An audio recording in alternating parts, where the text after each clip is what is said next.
Hi everyone and welcome to Book Boop. My name is Rachel and today I'm going to talk about all the books I hope and plan to read in the month of July, which I think I say this every single month, but my goodness, it's July. Where is this year going? Oh my goodness. Okay.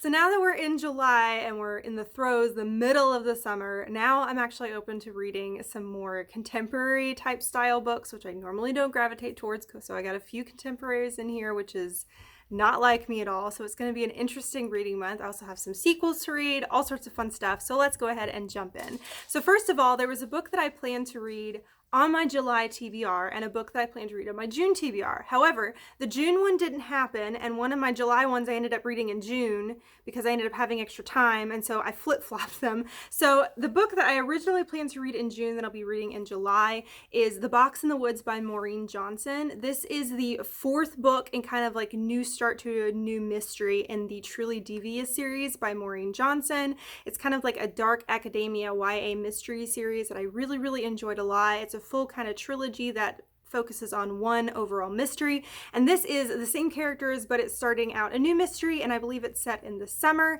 and I'm really excited about trying this one out. It did come out in June, and I have a hold on it at the library, and I'm pretty sure I'm first in line, but for some reason the book still hasn't been like set up in the system and been given out for loan yet. So I'm still waiting on it. So I just moved it to my July TBR. So I'm really excited about that one. So that's like a sequel, but like a new series of sorts.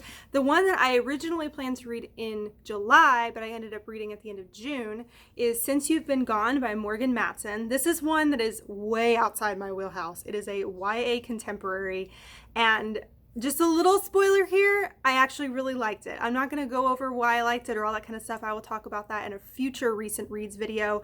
But this is a story about a girl who is just absolutely adores her best friend. She spends time with her all the time. She's always in constant communication with her best friend, and she doesn't really know what life is like without her. She just always wants to be around her best friend, and her best friend is the outgoing one. She's the one that makes her do like really crazy things when she wouldn't normally do, and she always goes along with it. And so at the beginning of the summer, she originally planned to spend the entire summer with her best friend like she normally would, except at the beginning of the summer, her friend is gone, just disappears. She doesn't know where she went. Her whole family is just not at her house. She doesn't know where she went, but she left a to-do list for her to do during the summer. A list of a bunch of things that she normally would never do. Like she's terrified of horses, and it said for her to like ride a horse, to go skinny dipping, to kiss a stranger, like all these different things that she normally would never do.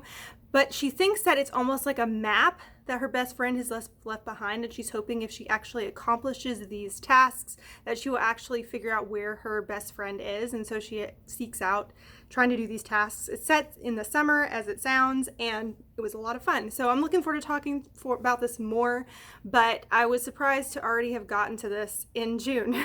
So it's a perfect summer read though, and again, it's kind of the only time of year I'm usually open to reading books like this. So it was interesting to jump into a contemporary in the summer. All right, so that was kind of the flip-flop for the June and July TBR, but let's go ahead and jump into the other books that I'm hoping to get to. So let's talk about some sequels. So first of all, I'm hoping to get to Starsight by Brandon Sanderson. This is the second book in the Skyward trilogy. I'm not sure if that's the name of the series, but Skyward is the name of the first book. It is a YA sci-fi series written by the great Brandon Sanderson. He seems to be the darling author of BookTube, it seems like, because like everybody's always reading a Brandon Sanderson at some point. And I really enjoy this series a lot. In this story, we are following a group of human settlers who are on this planet, and they currently live underground because an alien race called the Krell continually attacks the planet, trying to destroy the humans and keep them from leaving the planet, and they basically just want to wipe them out. And on this particular planet, it is seen as the highest honor to be a fighter pilot. These are the people that protect the human race on this planet from getting destroyed by the Krell. Enter our main protagonist. She has grown up hoping that she could be a fighter pilot just like her father was.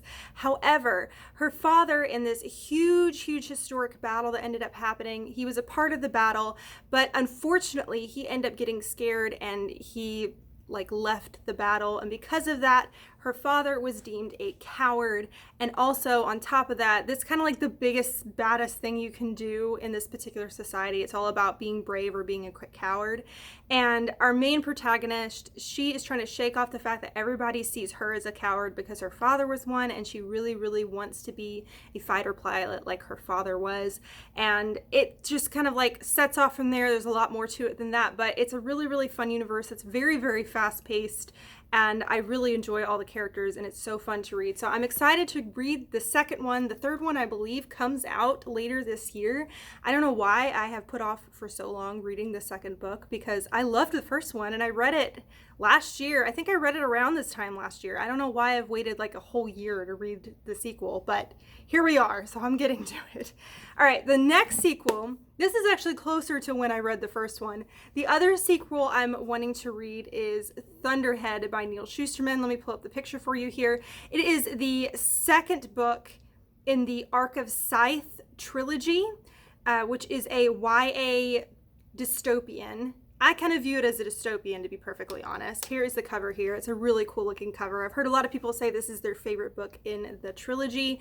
In this particular dystopian or utopian future, however you want to view it, the world has conquered death. People no longer die. People don't die from sickness anymore or old age anymore. If somebody dies, their body can actually be healed, regenerated, and basically booted back up. You can also do what is known as turn the corner in this world, where you can actually reset your body to an earlier age, I think as early as 20 or 21. So you could be in your 70s and decide, I'm going to reset the clock and kind of start my life back over, and they can reset it back to like when you're 20 years old and you look like a 20-year-old again, and you can live life even longer. So people don't die. Obviously that causes a problem for overpopulation, as I'm sure you probably would guess.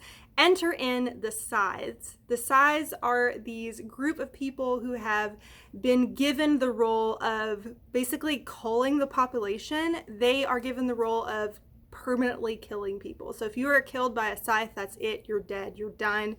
You aren't going to be like rebooted up. You aren't going to be brought back to life again. And the Scythes are sort of, there are people that people are loved and hated. People really kind of revere them, almost see them as gods, to be honest. And in the first book, we are following these two young protagonists that are both in high school. We have a boy and a girl, and they are taken in by a scythe to be apprentices to possibly become another scythe. And so we follow them as they train to become scythes, and it's very intense.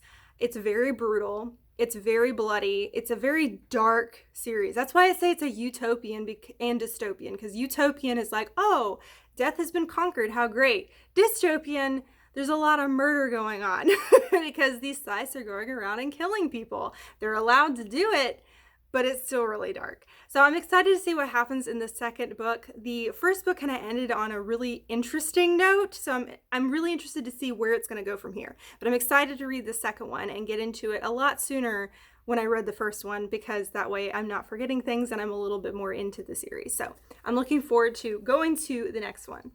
Okay, we're going now to an adult contemporary. You heard me right. Who is she? An adult contemporary. Weird. This is a book I have been holding off reading because I felt like I have to read it in the summer. There's no other time to read it. Almost all my friends have all read this book and said it's amazing, so I'm really excited to read it, and that is Beach Read by Emily Henry. The only thing I know about this book is we're following two characters, a man and a woman. They are both authors.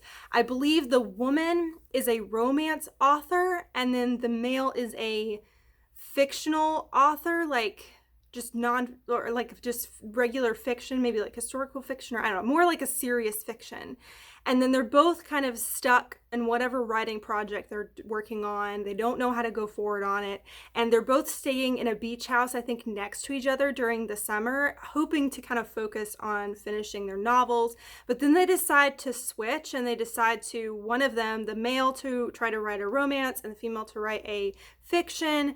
And I've heard it's actually quite heavy hitting. I've heard there's some like heavy hitting things, because some of my friends said they cried during this book. So I don't know if I'm ready for that. But that's all I know about this, and I feel like it's going to be the perfect book for the summer. I think it's going to have nice summer vibes, taking place on the beach, and then also being contemporary and also kind of heavy hitting. I think it's going to be an interesting read. I don't know if I'm ready for it.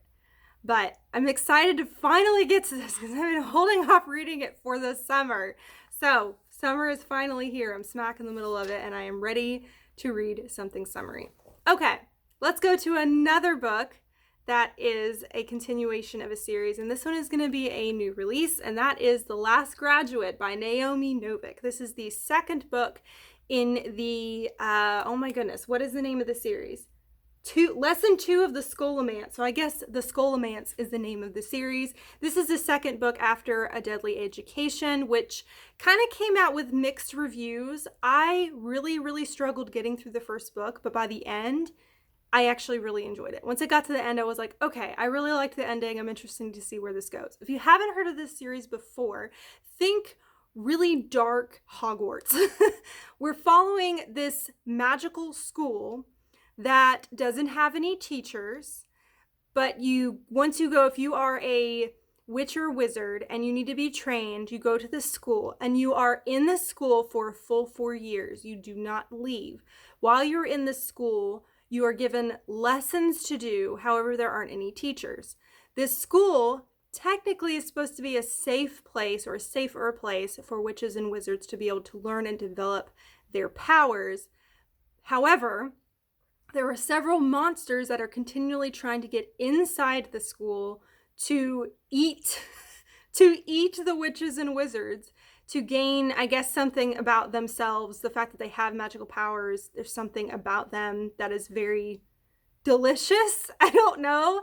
And so they're always struggling with these monsters trying to get in. It's a very deadly education. It's a place where a lot of people don't make it out alive, but it's kind of the main place you would go to learn how to wield your powers. And also it's still supposed to be safer than just being out in the open, because the likelihood of you being out in the open as a young witch or wizard and getting eaten by a monster is very high, and it's actually lowered if you go to the school. Anyways, that sounds weird, but just think about a really dark Hogwarts that's just cutthroat and you could easily die during your education. So it was interesting.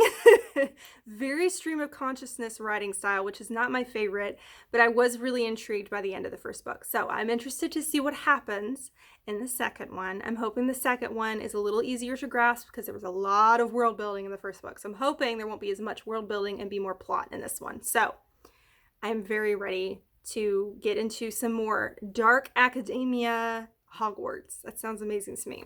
Okay, this next one looks like a thriller. I don't really know how to feel about this one. I'm either going to love it or just be like, I don't understand. But it's called The God Game by Tobey. I'm just going to read a little synopsis thing, a portion of the synopsis, because I feel like if I try to describe it, I'm not going to describe it well. So here's what this one is about.